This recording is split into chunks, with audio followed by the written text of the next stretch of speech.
한 잔 더 받아요. 당신 같은 남자가 내 곁에 있어서 얼마나 든든한지 몰라요. 허허, 미진 씨가 주는 술인데 마다할 리가 있나?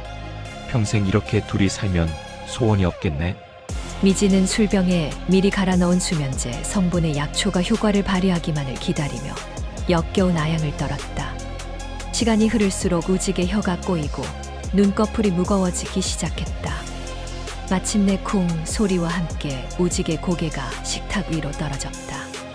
미진은 한순간에 표정을 지웠다.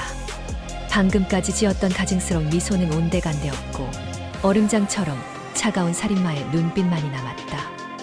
그녀는 품 안에서 찾아낸 선글라스를 꺼내 천천히 썼다. 검은 렌즈 너머로 보이는 세상은 더 이상 붉은색이 아니었다.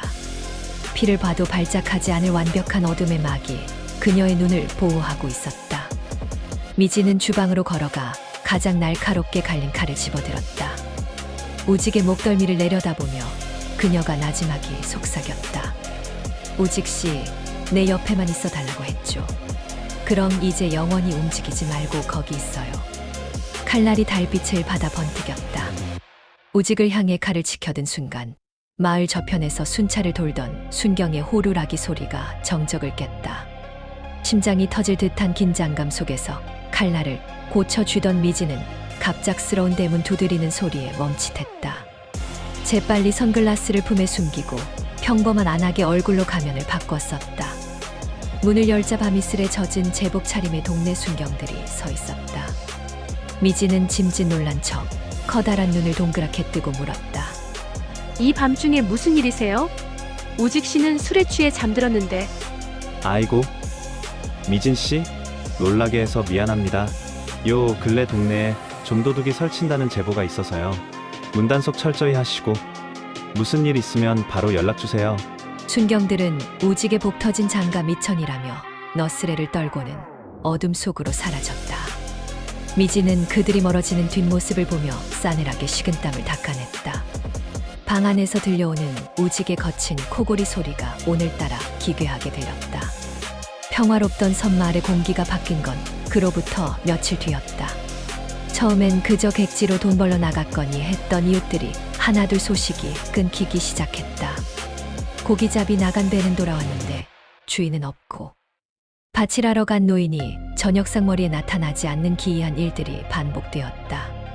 결국 육지에서 형사들이 파견되었고 섬 전체를 이 잡듯 뒤지는 대대적인 수사가 시작되었다. 갈대밭 깊은 곳에서 정체 모를 뼈 조각과 핏자국이 발견되었다. 귀신이 곡할 노릇이야. 이 작은 섬에서 사람이 셋이나 감쪽같이 사라지다니. 수사가 진행될수록 우직의 행동은 더욱 기묘해졌다. 그는 미진이 밖으로 나가지 못하도록 대문 밖에서 자물쇠를 채우기 시작했다. 형사들이 동네를 돌며 탐문 수사를 할 때면 우직은 미진의 어깨를 으스러지도록 감싸 안으며 다정한 남편 흉내를 냈다. 걱정 마요, 미진 씨. 내가 당신 끝까지 지켜줄 테니까 아무데도 가지 말고 내 옆에만 있어. 우직의 목소리는 다정했지만 미지는 느낄 수 있었다. 그의 투박한 손톱 밑에 채가시지 않은 흙과 검붉은 흔적들을. 미지는 깨달았다. 자신이 죽인 사람들 외에도 이 섬에서 사라진 사람들의 비밀을 우직이 쥐고 있을지도 모른다는 사실을. 섬마을을 뒤덮었던 안개보다 자욱했던 의심은 결국 우직의 집 앞마당에서 멈춰섰다. 육지에서 내려온 형사들은 과학적인 수사망을 좁혀왔고 결정적인 증거들이 우직을 가리키기 시작했다. 수사팀은 갈대밭 인근에서 발견된 핏자국과 우직의 장화에서 채취한 토양 성분이 일치한다는 보고서를 받아들었다. 게다가 사라진 실종자 중 한 명의 피 묻은 시계가 우직의 창고 구석에서 발견되면서 상황은 급격히 반전되었다. 세상에, 그 착해 빠진 우직이가? 미진 씨를 그렇게 아끼던 사람이 그럴 리 없어. 지나친 순해보는 때로 가장 완벽한 알리바이가 되지. 아내를 지킨다는 명목으로 밤마다 섬을 누빈 거야. 포위망이 좁혀오던 날 우직은 도망치지 않았다. 그는 마당 평상에 앉아 묵묵히 담배를 태우고 있었다. 경찰들이 들이닥쳐 그의 손목에 차가운 수갑을 채울 때도 그는 방 안에서 창밖을 내다보는 미진만을 응시했다. 미진은 창살 너머로 그 광경을 지켜보며 품 안의 선글라스를 만지작거렸다. 그녀의 입가에는 싸늘한 승리자의 미소가 머물렀다. 사실 그녀가 죽였던 첫 번째 사내의 흔적부터 자신이 저지른 살인의 증거물들을 우직의 소지품 사이에 교묘히 끼워 넣은 것은 바로 미진 자신이었다. 연행되기 직전 우직은 형사들의 팔을 뿌리치고 미진이 있는 창가로 다가갔다. 그는 겁에 질린 척 연기하는 미진을 향해 낮게 속삭였다. 미진 씨, 내가 다 안고 갈게. 그러니까 이제 피 같은 거 보지 말고 선글라스 없어도 밝은 데서 잘 살아야 해. 알았지? 우직은 미진이 자신에게 누명을 씌웠다는 사실을 이미 알고 있었다. 하지만 그는 끝까지 그녀의 기사가 되기로 결심한 듯했다. 미진은 그의 눈에서 진득한 광기와도 같은 사랑을 보았다. 그것은 살인보다 더 소름 끼치는 순해 보였다. 우직이 범인으로 압송되자 마을은 다시 평화를 되찾은 듯 보였다. 사람들은 미진을 살인마 남편에게 속아 산가련한 여인이라 부르며 동정했다. 비바람이 잦아든 밤, 미진은 홀로 남은 집에서 선글라스를 꺼내 마당 한가운데에 던졌다.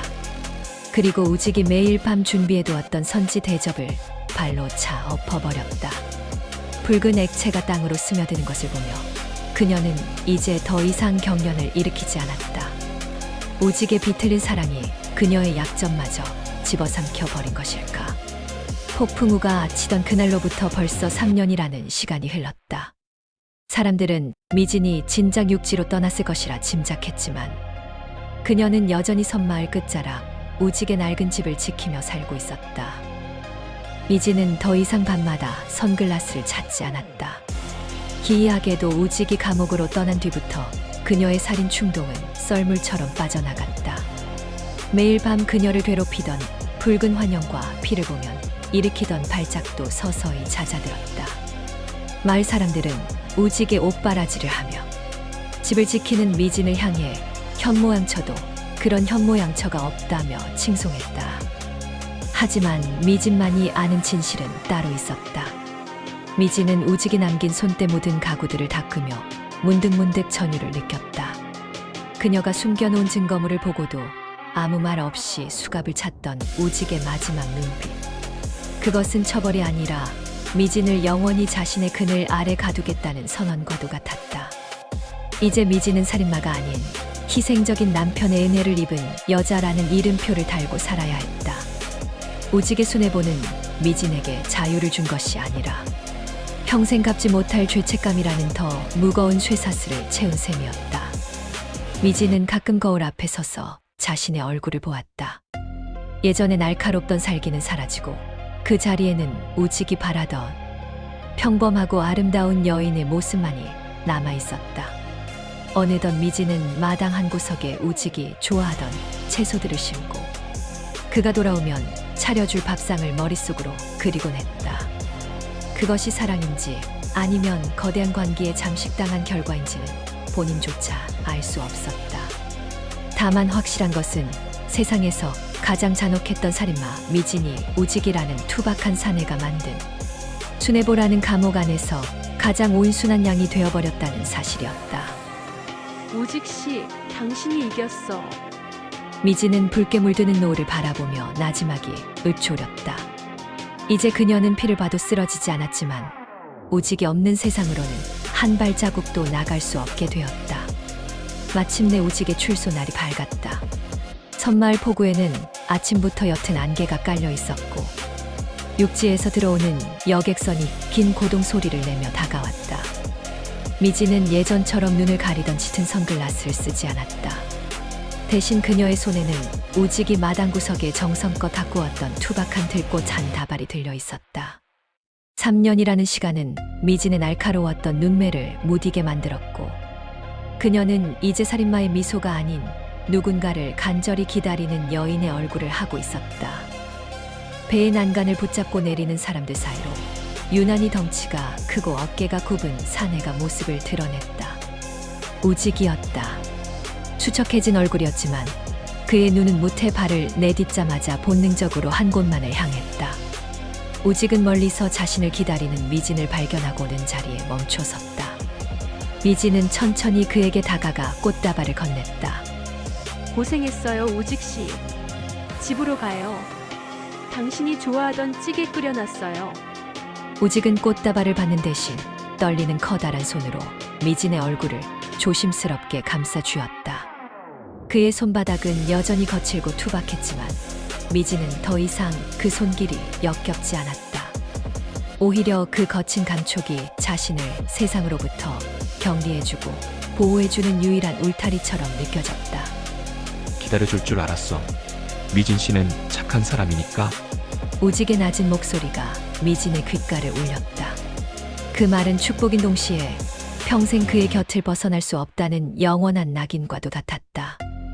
미진은 그의 품에 얼굴을 묻으며 조용히 눈을 감았다. 두 사람이 나란히 섬의 갈대밭길을 걸어 올라갈 때 서쪽 하늘은 타오르는 듯한 붉은 노을로 물들기 시작했다.